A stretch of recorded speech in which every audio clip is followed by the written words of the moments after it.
saat TNI sudah masuk ke ruang detensi?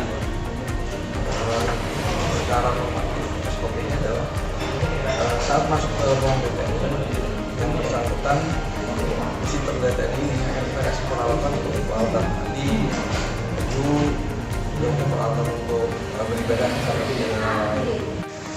Ini adalah baju detensi yang kita kenakan pada DTNI.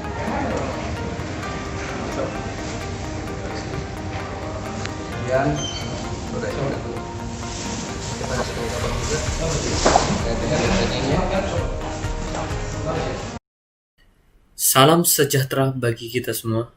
Izin memperkenalkan diri, Taruna Politeknik Imigrasi tingkat 2. Nama Firdo Kristanto dari Prodi Hukum D. Di sini kami selaku taruna yang melapor pada kantor imigrasi kelas 1 khusus TPI Surabaya akan mempresentasikan solusi dan inovasi kami sebagai bentuk mitigasi masalah dalam alur pendetensian yang ada di Kanim Surabaya.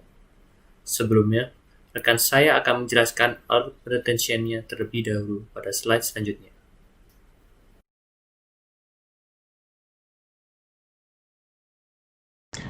Izin memperkenalkan diri, Taruna tingkat 2 Politeknik Imigrasi, nama Ananda Andika Jasmara, NRT 2018-1349-1.01,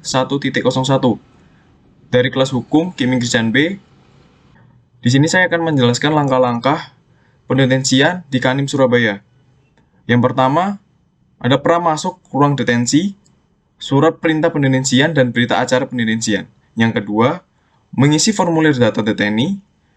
Yang ketiga, pengambilan foto deteni. Yang keempat, mengisi formulir pengambilan sidik jari deteni dan mengisi form data kesehatan deteni. Yang kelima, mengisi formulir data barang titipan deteni. Yang keenam, deteni masuk lalu diberikan kelengkapan seperti baju dan peralatan mandi.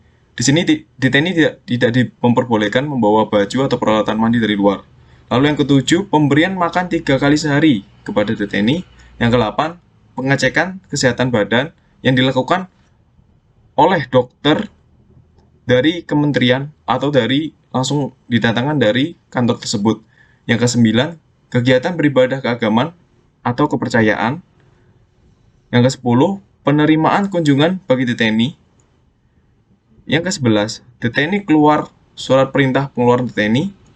Lalu terakhir 12 adalah mengisi formulir data pengambilan barang titipan deteni pada saat keluar. Siap, terima kasih. Lanjut ke slide berikutnya. Assalamualaikum warahmatullahi wabarakatuh. Nama saya Ihsanuddin Mutahari dari kelas Hukum D, NRT 2018-1446-101. Di sini saya akan menjelaskan tentang alur pendetensian menurut Peraturan Direktur Jenderal Imigrasi. Yang pertama, kami memberikan persetujuan atau disposisi atau arahan penerimaan calon deteni ke dalam ruang detensi imigrasi. Yang kedua, Kakanim menerbitkan surat keputusan dan surat perintah pendetensian calon deteni ke dalam ruang detensi imigrasi. Yang ketiga, Kabid Kepala Bidang Inteldak melalui Kepala Seksi Penindakan serta stafnya melakukan registrasi untuk penerimaan calon deteni. Yang keempat, melakukan penggeledahan terhadap badan deteni berikut barang bawaannya dan mengamankan barang yang tidak sesuai dengan ketentuan. Yang kelima, melakukan penempatan dan memberikan fasilitas berupa makan 3 kali sehari, pagi, siang, dan malam. Lalu instruktur olahraga untuk memberikan kebutuhan jasmani dari deteni tersebut.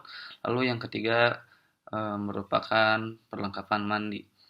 Lalu yang keenam, dilanjutkan proses lebih lanjut status deteni ruang detensi imigrasi untuk dilakukan pendeportasian atau karudenim. Jika sudah lebih dari 30 hari dilimpahkan ke rumah detensi imigrasi. Jika tidak lebih dari 30 hari maka dilakukan proses pendeportasian ke negaranya. Siap, terima kasih.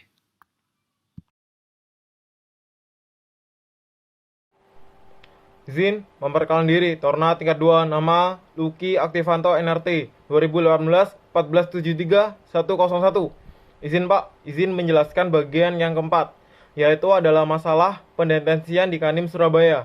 Yang pertama adalah kurangnya petugas ruang detensi dibandingkan dengan jumlah deteni yang ada. Yang kedua adalah deteni yang sakit tidak ditangani oleh tim medis yang secara khusus menangani masalah kesehatan dan kurangnya fasilitas kesehatan.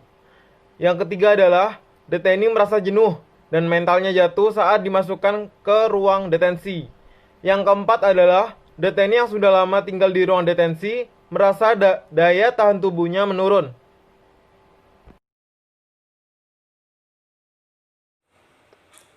Terima kasih.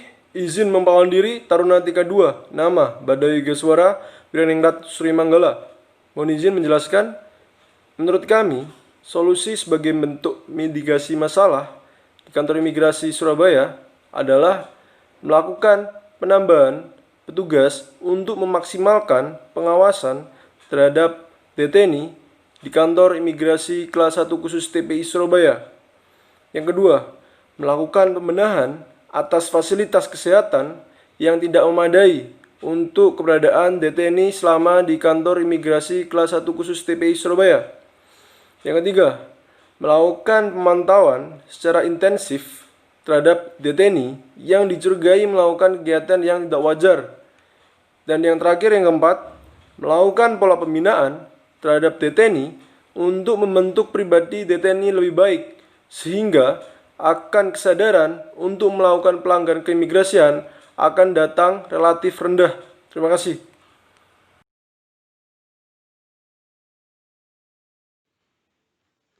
Ya, untuk slide berikutnya, yaitu tentang inovasi. Di bawah ini merupakan beberapa inovasi yang menurut kelompok kami relevan dan dapat menjadi bahan pertimbangan untuk diterapkan di lapangan. Yang pertama, yaitu melakukan penambahan seksi di bidang intelijen dan penindakan keimigrasian. Seperti halnya pembentukan khusus seksi pendetensian di kantor imigrasi kelas 1 khusus TPI Surabaya. Hal ini memiliki tujuan untuk memberikan kestabilan dalam penerapan tugas pendetensian terhadap orang asing. Dan yang kedua, melakukan penambahan tenaga medis di kantor imigrasi kelas 1 khusus TPI Surabaya untuk pemenuhan kesehatan terdeteni dalam proses pendetensian di Kanim Surabaya. Dan yang ketiga, melakukan pemberian terhadap petugas dalam pelaksanaan pengawasan kepada deteni di Kanim Surabaya. Sekian presentasi dari kelompok kami. Apabila ada kesalahan, kami mohon maaf yang sebesar-besarnya. Kami, anggota dari kelompok kantor imigrasi kelas 1 khusus TPI Surabaya, mengucapkan terima kasih banyak atas perhatiannya dan wassalamualaikum warahmatullahi wabarakatuh.